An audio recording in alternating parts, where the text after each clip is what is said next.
October মাস থেকে এই December 14 মাস Palestine নিয়ে কত বলা হয়েছে, কি বলা হয়েছে?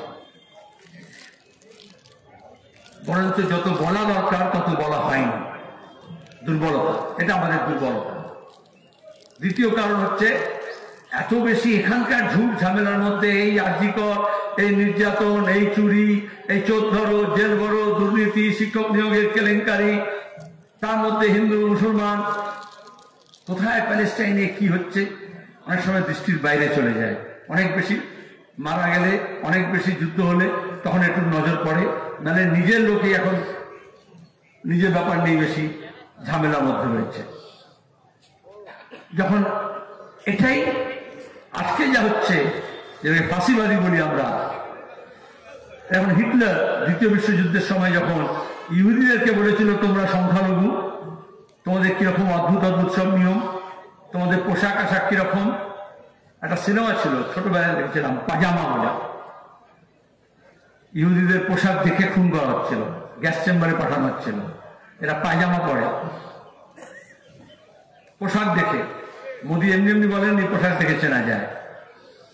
আর সিএনআরসির সময় অমিত শাহ আজকে যিনি আম্বেদকরকে নিয়ে বলছেন, অশালীন মন্তব্য করছেন, খেপাচ্ছেন লোককে, তিনি কিন্তু সিএনআরসির সময় বলেছিলেন বাংলাদেশি উই পোকা, উই পোকা বলেছিলেন।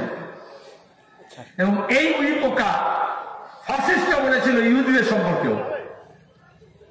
তাহলে আসলে আধিপত্য কায়েম করতে হলে জাত পাত ধর্ম বর্ণ বিশ্বাস মন্দির মসজিদের নাম করে সংখ্যাগুরু আর সংখ্যালঘুর মধ্যে ভাগ করতে হলে প্রথম অত্যাচার হয় না, প্রথমে এই ভাগাভাগি করে হিংসা প্রথমে হয় না, তার আগে দেশ জয় বয় একার মধ্যে ঘৃণা, সেটাকে জাগাতে হয়।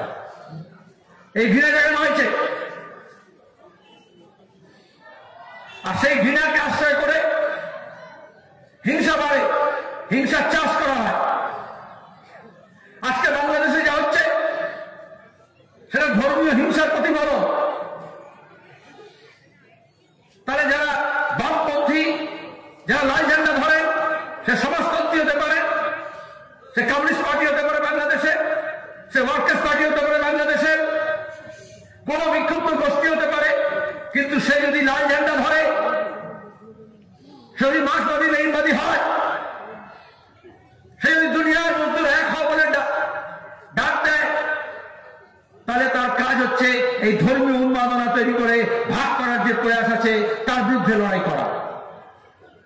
আর সেই লড়াই যখন করা হয়, এখানে যেমন বলছে বা বলছিল যে তুমি ধর্মীয় সংখ্যালঘুদের কেন বলছো, তুমি বেশি সংখ্যক আছো, তুমি আমাদের সঙ্গে থাকবে, যখন মব লিঞ্চিং হবে সবাই মিলে পেটাবে, তাহলে তুমি আবার একে বাঁচানোর কথা কেন বলবে, তার অধিকারের কথা কেন বলবে? তাহলে বাংলাদেশে কারা বলছে? বিজেপি বলছে, আরএসএস বলছে না, বলছে ওখানকার যারা সংখ্যাগুরু, তাদের মধ্যে যারা মৌলবাদী সাম্প্রদায়িক, যারা ধর্মকে হাতিয়ার করে রাজনীতি করে, তারা বলছে। এই জন্য জ্যোতি বসু বলেছিলেন ধর্ম আর রাজনীতিকে মেলাবেন না। রবীন্দ্রনাথ বলেছিলেন ধর্মের মোহ যারে এসে ধরে, অন্ধ সেজন মারে আর শুধু মরে। তাহলে ধর্ম আলাদা,